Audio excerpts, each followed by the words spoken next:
Friends, आज मैं आपको बताऊंगा कि यदि पशुओं को अफारा आ गया, यदि पशुओं को अफारा है, पेट बंद की शिकायत है, गोबर नहीं कर रहा है, या यदि पशु में पॉइजनिंग की शिकायत है यानी पॉइजन हो गया है, इसी तरह से, या यदि आपके पशु में जिस प्रकार से डायरिया हो गया है, या यदि आपके पशु में इंडाइजेशन अपसेट हो गया है यानी भूख नहीं लग रही है, तो इन सभी का इलाज आप सिर्फ एक दवा से पशु में करा सकते हैं।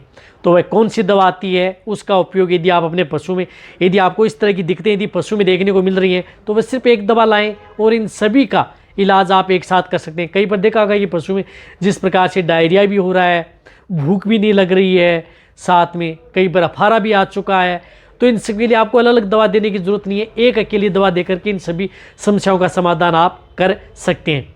तो इस चैनल पर अभी नए आए या पहली बार जुड़े तो पहली बार चैनल को सब्सक्राइब कर लें, साथ में बेल आइकन ऑल बड़ा ऑप्शन दबाएं। आपको पता है कि चैनल पर सही जानकारी के साथ वीडियो दी जाती हैं। आते ही वीडियो को लाइक कर दिया करें और दोस्तों के साथ शेयर जरूर किया करें, ताकि आपको बहुत ही अच्छा और प्रॉपर नॉलेज आपको इस चैनल पर देखने को मिलता है। तो देखो, जब यदि आपके पशु में इस तरह की दिक्कत है, यानी आपके पशु ने यदि कुछ इस तरह का ज़्यादा आहार खा लिया, ज़्यादा मात्रा में कुछ इस तरह का यदि दे दी, या कुछ इस तरह का पशु ने जिस प्रकार से कुछ पड़ी हुई चीज़ें हैं वह खा ली, या कहीं पर यदि आपने जिस प्रकार से फसल के ऊपर यदि किसी कीटनाशक दवा का यदि आपने छिड़काव किया और आपका पशु खुल करके खा गया, तो उस तरह के केस के अंदर भी आप उसका उपयोग पशु में करा सकते हैं और बहुत ही अच्छा रिजल्ट आपके पशु में देखने को मिलता है। तो इसके लिए आप उपयोग कर सकते हैं जिस प्रकार से केरस की आती है कोल एल, जो आपको दिख रही है कोल एल, बहुत अच्छा रिजल्ट आपके पशु में देती है। इस दवा का उपयोग आप अपने पशु में करवा सकते हैं। आप देखो, इसकी डोज क्या होती है, कोल एल अच्छा रिजल्ट देती है, कोई नुकसान आपके पशु में नहीं करती है। रही बात इसकी डोज की, तो इसकी डोज होती है 1 ml पर kg बॉडी वेट, यानी जिन पशुओं का वजन 1 kg है तो 1 ml दें, 100 kg है तो 100 ml दें।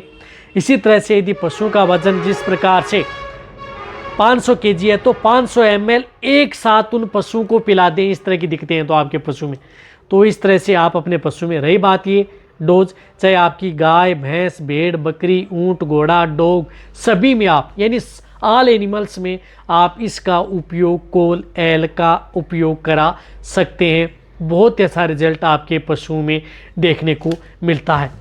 तो आप इस एक दवा से इस तरह की स्थिति हो गई है तो आप आसानी से अच्छा रिजल्ट ले सकते हैं।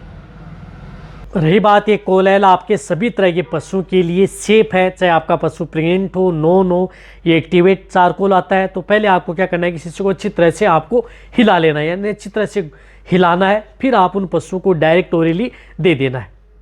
यदि आपके पास कोल एल नहीं मिल रही है तो उसकी जगह आप जिस प्रकार से ये नीट आती है इसका भी उपयोग कर सकते हैं। ये भी आपके पशु में इसी तरह से ये काम करती है। तो नीट आपको जिस प्रकार से 100 ml में है तो 300 ml में भी उपलब्ध होती है, जो इस तरह की आती है। तो आप इसका भी उपयोग आप अपने पशुओं में करा सकते हैं। तो चाहे आप कोल एल का उपयोग कराएं, चाहे आप नीट का उपयोग कराएं, ये सभी तरह के पशु में जिस प्रकार से टिम्पेनी, ब्लॉट या अदर जो डायरिया, दस्त, खाना पीना नहीं करना, पॉइजनिंग की शिकायत, इन सभी में आप इस नीट का भी उपयोग करा सकते हैं। यानी दोनों में से कोई भी यदि एक दवा यदि आपके पास है या नहीं है तो आप अपने पास इस तरह की दवा ज़रूर रखें।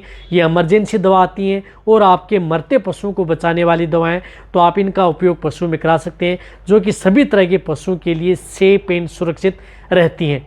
तो अब आप अच्छी तरह समझ गए होंगे कि इस तरह की, बहुत इस तरह कमेंट्स कर रहे थे कि सभी रोगों की दवा के लिए कौन सी इस तरह की दवा आती है। तो इनमें से आप कोई सी भी एक दवा का उपयोग करा करके आप अपने पशुओं को रिकवरी ले सकते हैं। तो वीडियो जितना हो सकता है पशुपालन के साथ शेयर करें। इसी तरह से आप मेरी वीडियो देखते रहें। थैंक्स, धन्यवाद।